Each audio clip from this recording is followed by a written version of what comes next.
two things that are coming to mind, given what the guys have said from London, that is similar to what's happened in the City of Liverpool College. So I'll kind of piggyback up and try to do some comparisons there. So what was it, Alan? Yeah. Alan. So what Alan was doing was what Martin Luther King does, is like, right, it's down here, but we're going to come up here, and down here, we're going to come up here. And that's similar to the struggle that we've had in the college. So the college was a community college that was meant to be attracting students who wouldn't fare well within the typical conventional sixth form system, basically, and who wanted an education that would resemble something different and would be treated as adults and have a broader curriculum. Trees is nodding because we did have a Charles Woolton College in Liverpool Late where we met in the day when community learning really did take out into the neighbourhoods, and that was powerful for an anti-racism curriculum and a real social justice curriculum. So it wasn't just the college that cut all that, it was the government as well, but the college kind of fell in line pretty quickly because there was a new principal. The college had the first black principal in the country. His name was Wally Brown. He was an activist, he was a communitarian, and then on his watch things got worse, to the point where I think he felt it was too much to bear what was happening to the college. And then there was a new principal that came in who was a deputy, and then the principal that we have right now. And what's really unique about that is the outsourcing started to happen with our caretakers and our cleaners and our caterers under that watch, even though ironically the principal had signed up to the Fair Employment Charter with the council.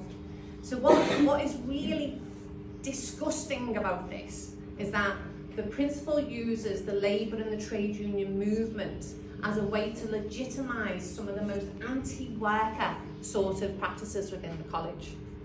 So for 10 years we've been fighting to bring those workers back in because they're the poorest paid. And at each turn, there's like the rhetoric that of course we want to support our cleaners, of course we want to bring them in-house, but some sort of financial imperative stops them.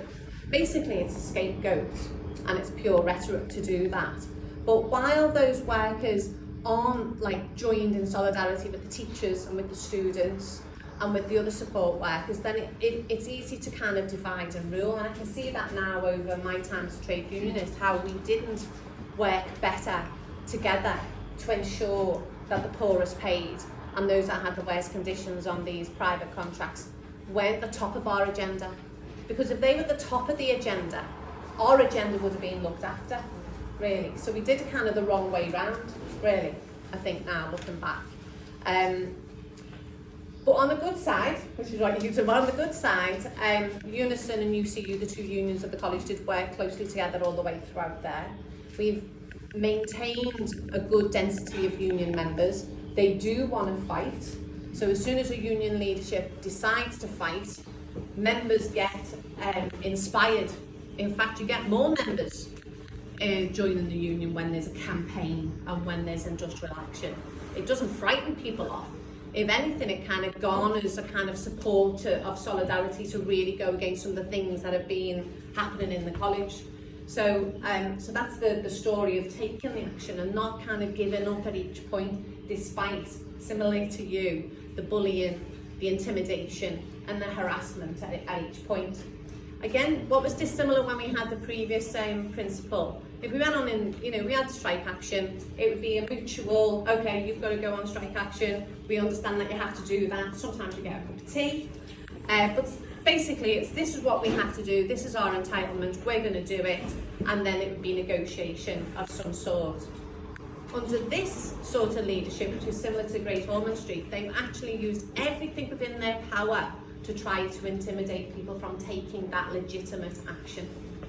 Basically sending a message down through managers to target union members, to have the word, just a very simple word, strike action doesn't work, or what's the point of what you're doing, they're not going to budge, those sorts of messages. And then basically when there's a picket line, having the managers up in force at the gates, at the doors, standing there like bouncers, trying to intimidate picketers as well. And then every single member get letters now. That never used to happen. You'd have a little stack of letters and people would pick them up. But now every single member of staff gets a letter, which is a threatening letter telling them that it's a useless action to take this action. Nevertheless, the college had one of the longest strike actions that they've had since 1992. So they took 6 days of action, which was escalating over the first term. I was suspended as part of that anti-union action as well.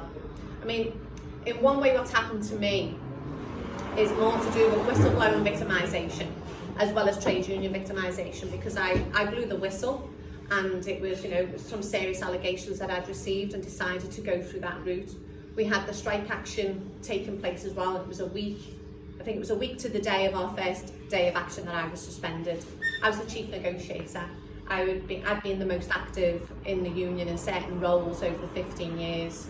I understood the history, like what you're saying, the history of the college and when it was a social justice community college. So I had that kind of legacy, and so I knew how it worked when it worked well. I held that kind of knowledge. Now, knowledge is absolutely sacrosanct, isn't it? That's why you're giving the books out. You know, the knowledge that maybe isn't written down but might be through verbal stories is absolutely essential that members remember. So that's the first thing I thought I'd talk about. Now I forgot what the second thing was. It's gone. Should have written it down. I don't think I'll ever go back in the classroom again without remembering. But that was the main thing, I think, how the struggle has highs and lows, and there's always backlashes, but members need to be mindful that you're making an impact the more that they come back at you, and not to kind of, you know, give in, I suppose, at any stage. And the way not to give in is to link up these struggles basically, and to get financial support as well, of course. What was the actual outcome of the strike then? They're going back into ballot now, so they've had a second ballot. There was a small payoff offered of 3%, but the members rejected it. They rejected it because the 3% was divided. They divided it between some staff and others. So some staff got 0%, some staff got 2%, and some staff got 3%. So it was basically a divide and rule.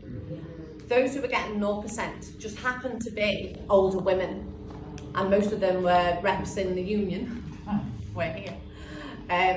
So they were women of a certain age. Now, if you know about women of a certain age, if they started work late, their pension gets hit as well.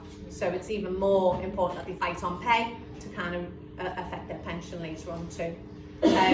A lot of those women also work part-time, so there's that kind of double whammy really hitting them, but they rejected it. Members, we had an e-ballot, a consultative ballot, and a bigger turnout than the original ballot, and a bigger turnout rejecting that offer. But at the same time, obviously, members are getting intimidated by the management, but we'll know the results of the real ballot this Monday, so fingers crossed. It looks like we've got an even higher turnout.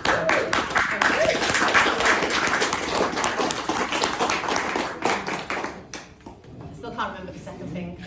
If you remember, do you want to come back?